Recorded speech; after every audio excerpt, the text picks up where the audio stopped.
There's many different things that we consider when we are presented with a new bone grafting option.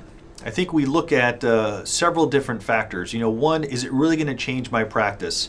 And by changing my practice, it doesn't mean necessarily about the surgeon themselves, but it's really, is it going to improve the patient's outcomes?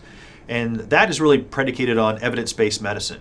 So the more data that we have about products, as well as what preclinical studies and certainly clinical studies have done to show that they have efficacy much better than what's previously out there.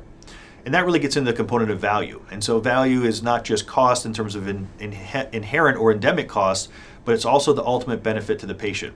Ultimately, as value becomes more of a proposition and more of a mainstay with our current medical practice, it's very important for this. And so I think it really comes down to ease of use for the surgeon, reproducibility, can we use it in every single case, and does ultimately have good outcomes that's really predicated on evidence-based medicine.